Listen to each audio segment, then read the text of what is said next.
their statement. Well, Russ Baker, an investigative journalist and editor of WhoWhatWhy.com, now joins me from New York via broadband for some analysis. Mr. Baker, President Karzai declared recently that he will put strict controls on how U.S. troops conduct themselves in the country. However, now another strike causing many civilian deaths. Could this bring the alliance in direct conflict with the Afghan government? And how do you think the situation will play out? There's certainly a growing problem afoot, and I think we need to distinguish between the bombings by the drones and those by manned aircraft. The incident that early Wednesday morning involved manned aircraft. Western forces working with Afghan forces were attacking a house where they believed that Taliban commanders were meeting, and when they encountered resistance, gunfire, they called in airstrikes. Now, the obvious danger of that is that you can have imprecise information, and of course in those areas there are people living there. There are women and children and non-combatants, and so of course it's extremely dangerous. We'll have to wait to see what happened in this situation, but we've had quite a few. Last week there was another bombing where a large number of civilians are said to have been killed, and another 2 weeks before the U.S. ambassador was called in by the Afghan leaders and brought on the carpet about this. It's a huge problem, of course, because it's entirely disproportionate when you receive a small amount of arms fire to send in airstrikes, and I think there's going to have to be much more of a discussion about how proper this is, and also the consequences of alienating Afghans even more and provoking more suicide bombings. And it seems like it would be for a lot of Afghan people that what it comes down to is people are dying. We've seen an increased number of protests against NATO forces in the country. Could these attacks give the Taliban an opportunity to recruit more and more people? I mean, that's what critics are saying is going to happen.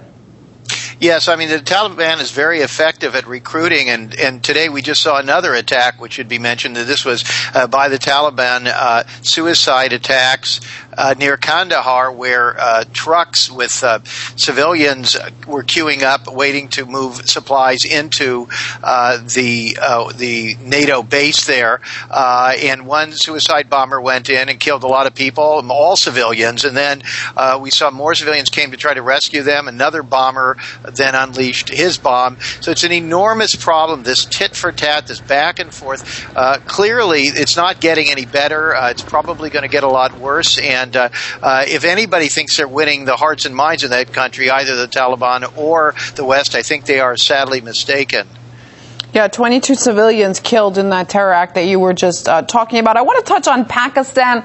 They have also demanded that NATO stops drone strikes on its territory. What's the real impact NATO's having in the region as a whole? Well, again, it's very, very complicated, and in Pakistan, much more murky. The Pakistani government has said, and more so increasingly, that they would like to be running that program themselves.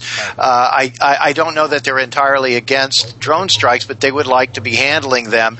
They see right away the issue of foreign powers being able to order those strikes without necessarily coordination or permission from the Pakistani government as threatening their sovereignty. So I think that's an issue with the military itself, but again, alienating people, killing civilians, particularly in the border regions, and it's just difficult to see how this benefits anybody, how this advances world peace, how this really significantly sets back the Taliban. I think an entirely different solution is going to have to be conceived of, and it does not involve bombs. Yeah, and NATO also being blamed, or people putting in other words, as breaking international law with actions in that region there. And then we see the coalition pushing quite strongly for military intervention in Syria. Can the alliance continue to toot itself as an advocate for world democracy here? How long can this go on?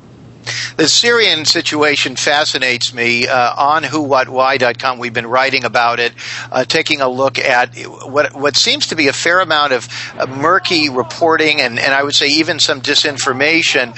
It reminds us a lot of Libya, where we are getting very much a one-sided account of a government that is clamping down without any indication at all of the tremendous amount of involvement of foreign powers in supplying the opposition. And that kind of reporting strikes us as reckless because we are seeing these kind of mop-up operations in one country after another.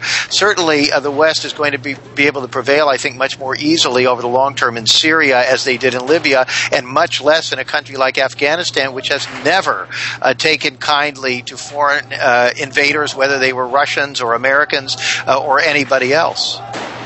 All right, Russ Baker, live from New York via broadband, editor of WhoWhatWhy.com. Very interesting comments about the situation in Afghanistan and the Mideast in general. Thanks for that.